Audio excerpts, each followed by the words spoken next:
in the context of what happened between India and Pakistan, some of you may not know this, but more than 24 Indian tourists were killed in cold blood in front of their families by asking their name and religion, and then killed in cold blood. Now, that, for all us Indians, was an act of terror and an act of attack on the Indian sovereignty and integrity. Now, while other nation states, the big ones, have the right to respond or right to do preemptive strikes when they have quote-unquote credible evidences, I think we as a nation, as a country that believes in peaceful existence and democratic values are within our right to respond adequately only at the terror infrastructures that exist, documented, exist. What happened post that, like you mentioned, Ed, is very, very disconcerting, because President Trump, not just a dozen times, 14 times has claimed that he was the one who got the ceasefire done. In fact, for the first time ever, US president actually announced the ceasefire way before it had actually materialized. That raises many, many questions. But what's far more remarkable is the fact that the US president was having to deal with the chief of the army staff in Pakistan, not the elected government or its foreign minister or its prime minister. That tells you that for the last 75 years, India has actually worked really hard to preserve its democratic roots. In that region, I won't take names, but not many nation states have a vibrant, functional democracy like we do. That is the reason why the army has so much leverage in most of our countries in the neighborhood.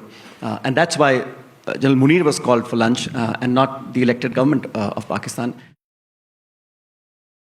But the US is quite lucky in terms of its neighborhood.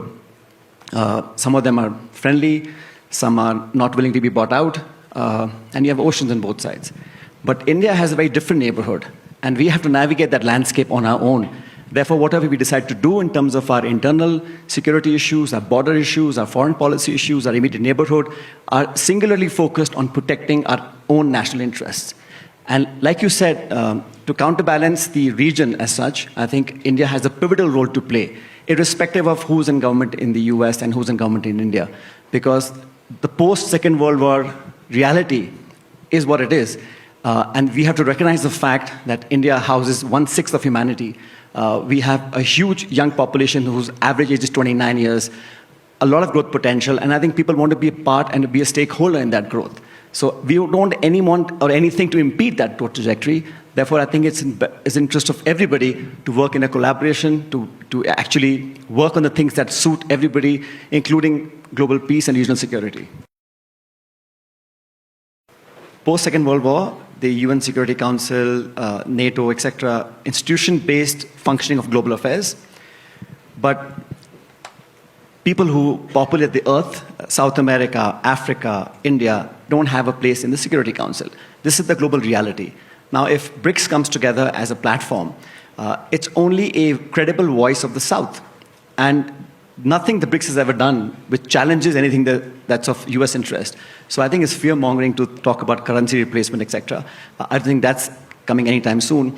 But when US forms multiple alliances, there was NAFTA earlier, a BRICS or a Quad, we have a Quad as well, right? So there's a counterbalance to everything. But India on its own is becoming parts of many willing parties to come together to voice concern on climate change, on reducing inequality, on mitigating fossil fuel emissions. All these efforts need collaboration with willing minds, willing parties, willing countries. There's nothing wrong for India to be a part of those institutions. We're moving along. But like I said, you have to change the institutional framework which has guided the world for the last 70-odd years. This is a new reality. And we cannot play the same game with the old instruments and expect things to change. So if we have to move forward, we have to reform, we have to be accepting of the new reality, and treat as partners people who are willing to work with you.